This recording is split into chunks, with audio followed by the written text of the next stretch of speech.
The time has finally come as the new trailer for Christopher Nolan's Tenet has finally been released.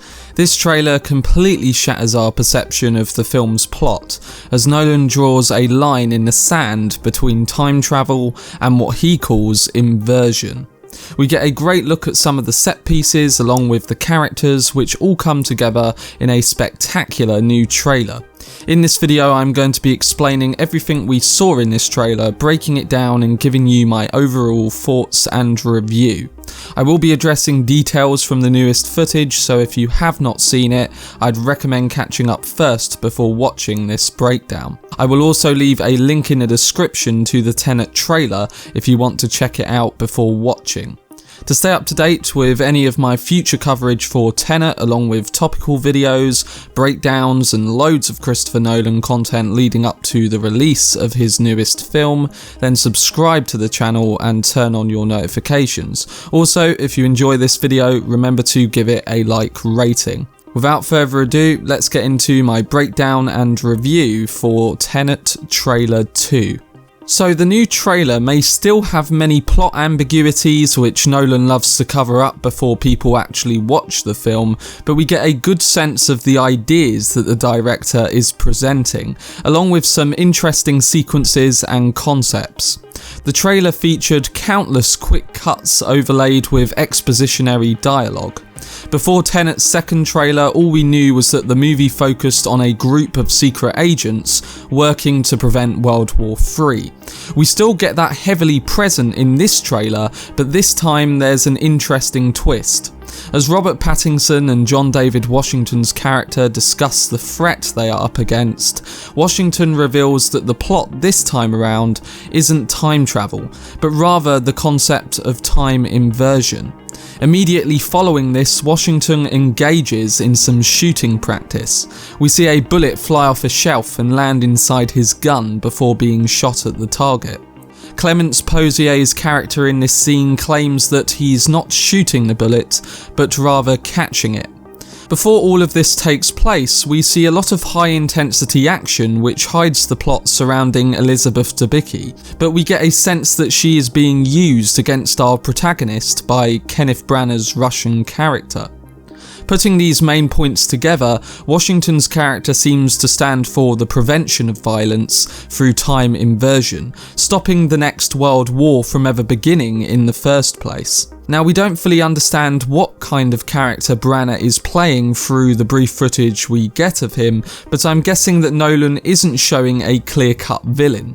With all his villains, there's always a deeper complexity, and it's likely that this is something which won't be revealed until we watch the film. We do, however, get the one important line, which is that Branagh's character can communicate with the future.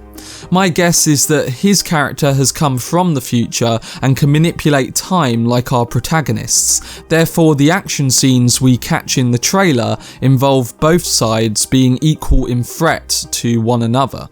This all comes together in one of Nolan's favourite cinematic themes, which is survival. He always takes a narrative with high complexity and injects a level of emotion and character instinct. It's what makes his troubled protagonists more relatable. Even though we don't get much of these troubles surrounding Washington's character in this trailer, I'm guessing his death, which we saw in the first trailer, may be something that connects to this. He may have to leave his old life behind because it's likely it may have been altered through time manipulation, especially since he is killed off to pass a test in that original trailer. This would infuse the film with that level of emotion and the survival instinct that Nolan loves to present. But at this point, your guess is as good as mine. To sum up our new look at the plot in Tenet, I think it's safe to say Nolan seems to be once again highlighting the depth that he puts into his narrative and how the characters all interconnect with these ideas. Moving on to the action and set pieces on display, we get some great examples of this time inversion. Through the opening shots of the reverse travelling ship, we see Washington's character shown the world he's about to enter into. Think of it as a little nod to Cobb and Ariadne's dream intro in Inception. Talking about Inception, we obviously get a big comparison to that film visually through certain action beats, but Nolan is definitely trying to create his own story and a singular approach with Tenet. If anything, this is a spiritual sequel to the film, but like any Nolan film, it stands on its own merits.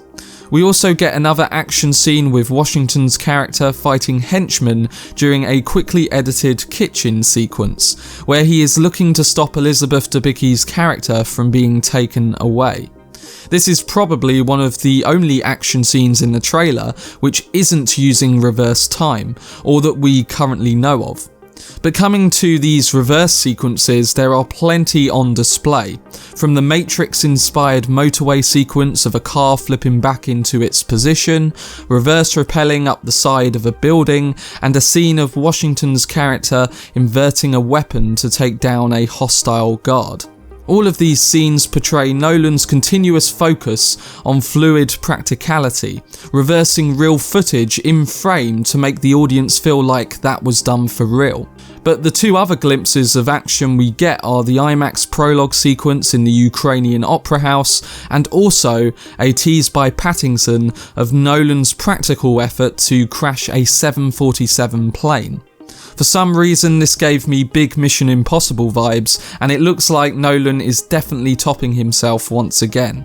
Overall, the display of reverse action, like when Washington's character catches a gun which flies up from the floor, just shows the magnitude of manipulation which is possible, and also how interesting these set pieces will likely be. I honestly can't wait to watch these scenes in 70mm IMAX, and if it's anything like the corridor sequence from Inception, then I think we're in for an instant classic. But nothing would make these action sequences great if it wasn't for the intriguing focus on narrative themes, and also the chemistry building between Robert Pattinson and John David Washington. I especially loved the natural acting that Pattinson portrayed, bringing a brief level of humour to a very grand narrative. He reminds me slightly of Tom Hardy's Eames from Inception, and if anything, it displays once again how he's completely transformed his acting career. While most people look at him as the vampire from Twilight, many like me who have watched his independent films understand the talent that he can bring. I also love how Robert looks like a spitting image of a young Chris Nolan, especially with his coloured hair and his character's coffee flask in the trailer, which we all know is Nolan's favourite drink. It's as if he writes himself into some of these characters and really focuses on what he likes to write in a film script. But really, this trailer puts us in the shoes of John David Washington. Again, we don't quite know what the troubled nature of his character is, which Nolan tends to write into all of his protagonists, but the acting we do get shows his level of commitment and researched approach to delivering very important lines. I think as a whole, this cast seems as promising as much as Nolan's previous work. I'm intrigued to see how each character plays their part in preventing this World War III scenario from happening, along with a twist ending which Washington hints at in the trailer. He says when reversing the flow of time, doesn't us being here now mean that it never happened? Who knows what that could mean, but I'm sure once we watch the film it will connect into the conclusion in some way. Overall, my review of this trailer is extremely positive. I was already interested in Tenet from when the film was announced, but this trailer has shown once again how the director can interest audiences, even when they have little knowledge of what is actually happening. The fact that Nolan and Warner Brothers took the huge gamble to debut this trailer in a fortnight event is something that was very weird but also ingenious.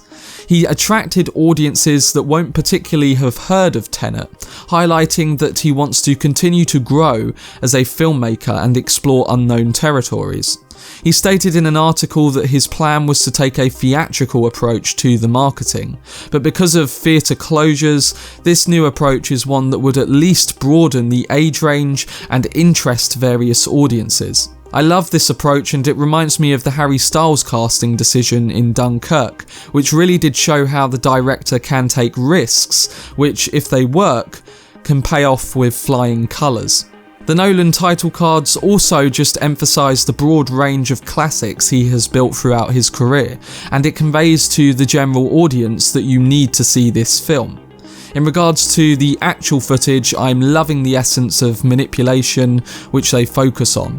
Even though most of what is happening is likely to be impossible, Nolan and his production team have filmed Tenet in a way using real locations and practical filming that has made you believe in the impossible.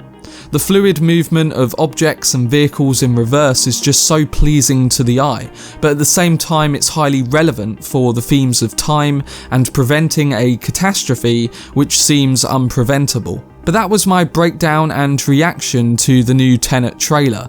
For a long time this film has been my most anticipated of 2020, and based on this new footage, Christopher Nolan seems to be raising the bar once again through his hybrid state of filmmaking. He merges the balance between mainstream and independent techniques brilliantly, and I hope this will be enough to grab the attention of many viewers, just like all of his other films. I'm hoping that the reopening of cinemas doesn't affect this too much, but at the end of the day, at least we have a filmmaker like Nolan who's willing to risk his film for the future of theatrical exhibition. I can't wait to see what Tenet brings to Nolan's filmography, and this trailer has furthered my interest in the plot of the film and the visual aesthetic that Nolan is going for. Overall, I'm giving this trailer a 5-star rating. Let me know down below what you thought of the second trailer for Christopher Nolan's Tenet, and if you picked out anything that I didn't. I'm very interested to hear all of your reactions. Again, for more videos surrounding Tenet leading up to its release date, then subscribe to the channel and turn on your notifications. Also, if you enjoyed this video, remember to leave a like rating. Before I end, I just want to announce that I'm going to be doing a Nolan marathon, where I cover every film in his filmography, including the 10-year anniversary of my favourite film, Inception. I will also be covering a lot more surrounding Tenet, including topical videos and breakdowns of certain news for the film, so look out for all of this content. Anyway, I hope you guys enjoyed it. I've been Cortex, and as always, make some noise.